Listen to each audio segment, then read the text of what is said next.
Good morning, Mrs. Johnson. Good morning. I'm Nurse Betty. Hi, nice to meet you. How are you doing today? I'm doing good. That's good. I understand that you're new to SLU Medical Center? That's correct. Correct. Okay, well, what brings you in today? I just really haven't been feeling well and I just wanted to get checked on. Okay. What type of symptoms are you experiencing? Frequent heartburn and nausea and shortness of breath and kind of like a tightening in my chest. Have you ever been tested for heart disease? No, I haven't. Well, Ms. Johnson, if you didn't already know, this month is Heart Disease Awareness Month. And from hearing your symptoms, it is important that you get tested. Okay. So now I'm just going to go over some information with you about the disease. Okay. And coronary heart disease is also known as coronary artery disease. It is the leading cause of death in the United States for both women and men. It's the narrowing or blockage of the small blood vessels that supply blood and oxygen to your heart. This often leads to chest pain or even a stroke. Coronary heart disease is caused by the buildup of plaque in the arteries. This may also be called atherosclerosis. So the plaque is made up of fat, cholesterol, calcium, and other substances found in the blood. The buildup of plaque occurs over many years, so it's not really something that just happens. Fatty material and other substances form a plaque buildup on the walls of your coronary arteries. The coronary arteries bring blood and oxygen to your heart. This buildup causes the arteries to get narrow. So as a result, blood flow to the heart can stop or slow down. And there are actually 500,000 adults in the United States that have heart disease. 20,000 people are diagnosed each year. And it's actually responsible for half of all deaths in the United States and other countries, totaling 17.5 million people. So did that help any, Mrs. Johnson? Yes, it did. Do you have any questions? No, I don't. You pretty much covered it. Okay, well, it was nice meeting you. Nice meeting you too. And the doctor will be in shortly. Okay, thank you. Thank you. Hello there. Ms. Johnson, right? Correct. Okay. In turn, I'm just going to be taking your blood pressure for the doctor and relaying some symptoms to you right quick. Let's see here. See your arm here. Okay.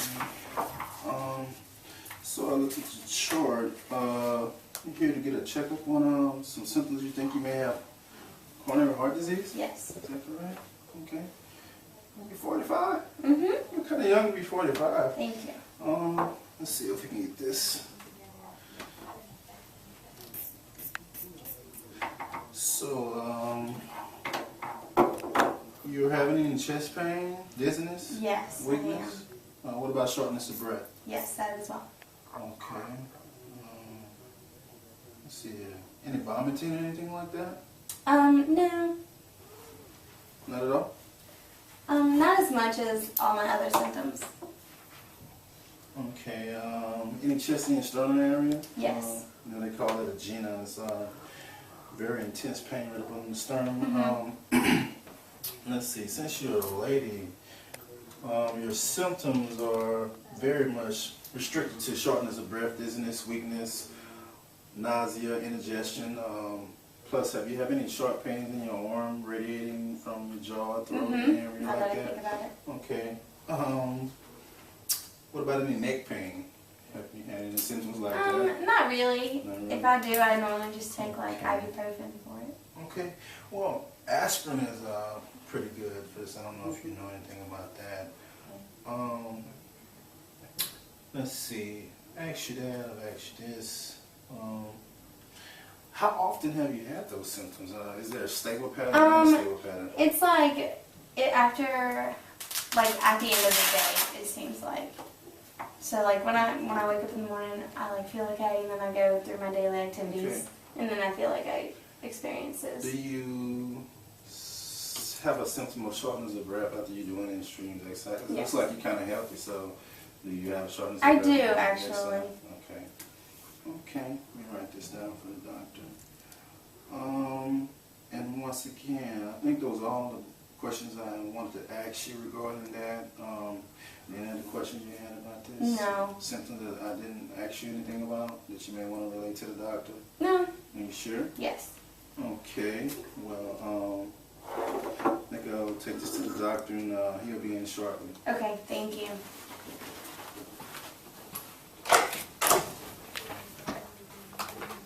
How you doing?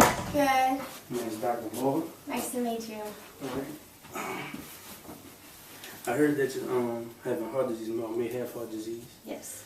Alright, I'm gonna go over some risk factors. Okay. About 10 of them. They have controllable risk factors and uncontrollable risk factors. Uncontrollable risk factors are your age, your sex, your family history, and your race. Controllable risk factors are smoking, high cholesterol, high blood pressure, sedentary lifestyle, and excess weight, and sometimes diabetes. Some of your uncontrollable risk factors, such as age, they say you're 45, so that doesn't put you at high risk, because usually if you're over 65, you have an 83% chance of getting heart disease. You're not male. Men generally do have a greater risk than females of getting heart disease. Even after females go through menopause, they still don't have a high death rate as men when it comes to heart disease. Your family history, do you have anybody in your family that had heart disease? Yes, my great-great-great-grandfather had heart disease. Alright. By him having that, it still puts you at risk too, because it's still genetics. For race, African Americans, Mexican Americans, American Indians, Hawaiians, and some Asian Americans generally do have a higher risk of getting heart disease than Caucasians, just based on the food that they consume. Sometimes it's not too healthy. So that doesn't put you at risk too much. Smoking, do you smoke? No. Alright, because smoking definitely increases your rate of developing heart disease. High cholesterol, is your cholesterol high? I think so. I think it was. Alright, that puts you at risk of coronary heart disease. Okay. High blood pressure. My intern told me when you took your blood pressure, it was pretty high. That's going to increase your heart's workload, causing the heart to thicken and become stiffer. That puts you at risk for getting a stroke, a heart attack, kidney failure, and even congestive heart failure. A sedentary lifestyle, do you consider yourself active or inactive? I would say I'm kind of in between. Alright. By being more active, that puts you at a less risk, and by being inactive, it puts you at a risk just because you don't get out much and your body doesn't function as well. People tend to have excess weight, especially around the waist area, tend to develop heart disease. It's because of, and maybe sometimes even stroke, even if you don't have any other risk factors unnamed. And diabetes, that's a controllable and an uncontrollable risk factor, and sometimes you're born with it, and sometimes you just get it. Having diabetes seriously increases your risk of developing cardiovascular disease. About 3/4 of the people who with diabetes die from heart disease or blood vessel disease.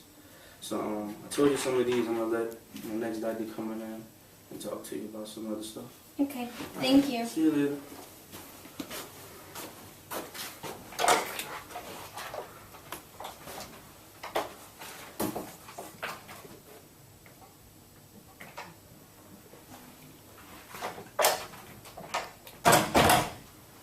Hi, Ms. Johnson. I'm Dr. Alyssa. Hi. How old are you? 45? Yes. And you're here today for, you think you're having heart problems? Mm-hmm. Okay, well, in case you do have coronary artery disease, I'm going to go over some of the treatment plans that they might want to give you. The treatment for coronary artery disease, it depends on your severity of your disease and the symptoms of it. So along with a healthy lifestyle, you might be put on like 1 or 2 medications. Are you on any medications right now? No, I'm not. No high blood pressure? No, I have high blood pressure, but I haven't been put on any medicines. Okay, well, they'll just put you on some medications to treat your high blood pressure. And then in addition to medication, you might be asked to go to a cardiac rehab program. Okay. And then if it's too severe, then you might have to have heart surgery. Some of the medications they'll put you on are aspirin. Are you familiar with aspirin? Yes. That'll just help prevent the formation of blood clots. You might also be put on beta blockers to help lower your blood pressure, as well as diuretics. Have you ever taken a diuretic? Yes. And that, are you familiar with what that does? Yes. That decreases the fluid in your body, so that'll help lower your blood pressure as well. And then statins. Statins are another popular medicine, which is Lipitor. Have you heard of Lipitor? That's an example of a statin, and that'll help lower your LDL levels in your blood. Now, if you do require surgery for your heart disease, there's angioplasty, which angioplasty, they take a special balloon-tipped catheter and they stick it in the coronary artery, and then it's inflated and it widens the artery, and then in most cases this is followed by a stent placement, and the stent is inserted and expanded and then remains in the coronary artery. Another procedure is coronary artery bypass surgery. In coronary artery bypass surgery, they take a healthy artery or vein from your venous vein in your leg, that's in your leg, and they connect it to the blocked coronary artery in your heart. And this new artery or vein bypasses the blocked portion and it reroutes the blood to the healthy heart muscle. And you can have up to 4 major blocked coronary arteries bypassed during one surgery. And then another option is minimally invasive heart surgery. So we're going to have Dr. Brooke come in here, and she's going to talk about the tests they're going to run on you, and then talk to you about the healthy lifestyle changes as well. Okay. Hi, Ms. Johnson. Hi. I'm Brooke. So I hear you're at risk for heart disease, or Yes. you may have it borderline? Yes. Okay, the doctor would like to run some tests. He's got a Okay. few in mind. I'm going to tell you about all of them, Okay. just so you have a good understanding. One of the tests is a coronary angiography or arteriography, and that's an invasive test that helps evaluate the heart arteries under an x-ray. We also have the CT angiography, which is a lot less invasive and a lot better to do than the other one. We have an echocardiogram and the electrocardiogram, also known as ECG. You're probably familiar with that or heard of it. We have electron beam computed tomography and EBCT, which just checks for the amount of calcium in your arteries. And as you know, the more calcium, the higher the risk you are for heart disease. There's also an exercise stress test, a heart CT scan, a magnetic resonance angiography, and a nuclear stress test. Now, the doctor is probably going to put you with the ECG and the exercise stress test just to start things off, and then we'll kind of go from there based on the results. Okay. So you'll set up an appointment with the nurse out in the lobby. We're finished here. Up here, this poster, we have some lifestyle changes that we recommend to take preventative measures against heart disease or to help combat it. If you drink, I don't know if you're a drinker, but if you drink, cut down to like 1 glass of wine a day, 1 12-ounce beer, just 1 serving alcohol. And you exercise? Yes. Okay, well we just recommend you get at least 30 minutes a day, 5 times a week, and cardio, running, things like that is better because it works your heart. Okay. If you smoke, I don't know if you smoke. No. Okay, that's great because that's not very good for your heart. As far as your diet goes, it's best if you eat more whole grains and lean protein and fish and legumes and all that stuff. It's a lot better. And then if you could avoid or limit the amount of baked goods, processed foods, sodium, fried foods. And also if you could limit the animal products, like milk and not all milk, just like the whole milk, 2% milk, and eggs and cream, things that are heavier and have more cholesterol. We'd like it if you switch to the light yogurts and the like 1% skim milk, those types of things, and eat some omega-3 foods. Okay. And as a woman, it's better if you take omega-3 supplements. So you can find those at the drugstore if you want to pick some of those up. And lots of fruits and vegetables. So just any, whatever sounds good to you. Okay. Okay, do you have any more questions? No. Okay, and you can see the nurse in the lobby to make an appointment. Okay, thank you. Yep.